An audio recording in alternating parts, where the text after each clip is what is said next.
కొడుకులు వాటర్లో చూడరు కదా అని వండుకోక్కర్ లేకుండా బాబు పెట్టిస్తున్నారు. అది సంతోషం.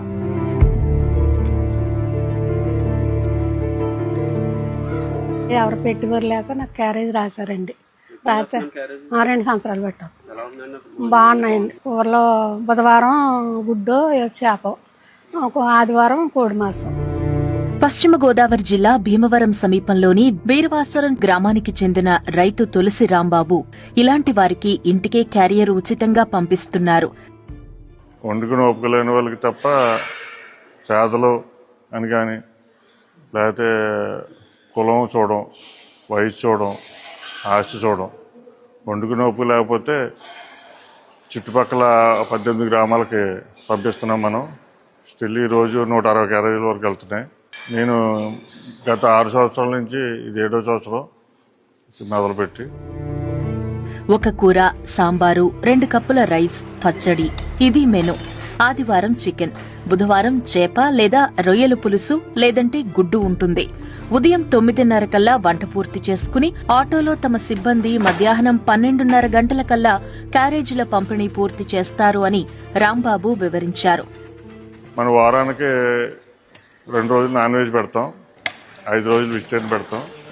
నాన్ వెజ్లో చేప కానీ, చికెన్ కానీ, ఎగ్ కానీ, మన చెరువుల్లో ఉన్న రొయ్యలు కానీ నాన్ వెజ్ పెడతాం. వెజిటేరియన్ వచ్చేటికి వారానికి 2 రోజులు పప్పు కూర ఉంటుంది, వారానికి 3 రోజులు కాయగూరలు ఉంటుంది.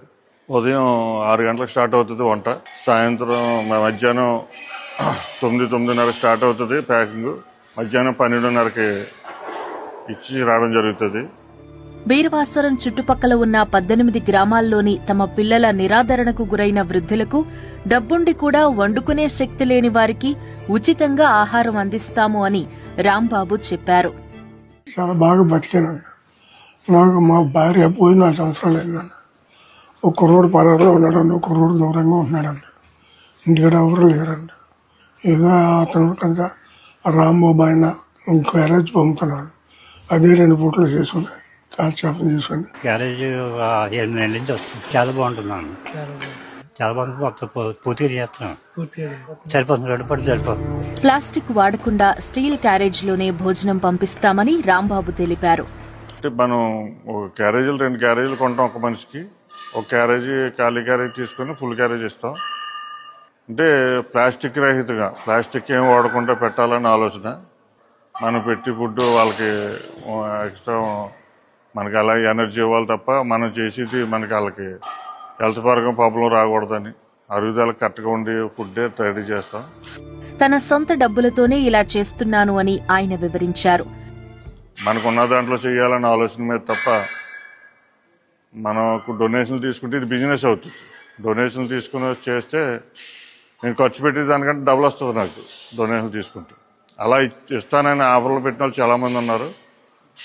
కానీ ఇప్పుడు కూడా మనం డొనేషన్ జోలికి వెళ్ళలేదు, తీసుకోకుండా చేయాలనే ఆలోచనే. ఎక్స్ట్రా గ్రామాల్లో పెంచే ఆలోచన అయితే లేదు.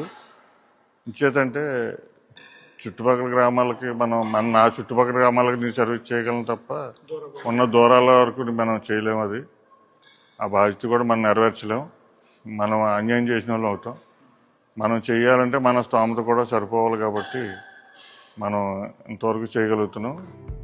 అమ్మా నాన్నలను సరిగ్గా చూడకపోతే రాంబాబు నుంచి క్యారియర్ వస్తుంది అని, అప్పుడు సమాజంలో తమకు చెడ్డ పేరొస్తుంది అనే భయంతో ఆయా గ్రామాల్లో చాలా మంది పిల్లలు తమ తల్లిదండ్రులను బాగా చూసుకుంటున్నారు అని రాంబాబు అంటున్నారు. జనరల్గా ఏంటంటే మనం పంపే ఏరియాలో తల్లిదండ్రులు చూడలేని ఎవడో ఉండటం.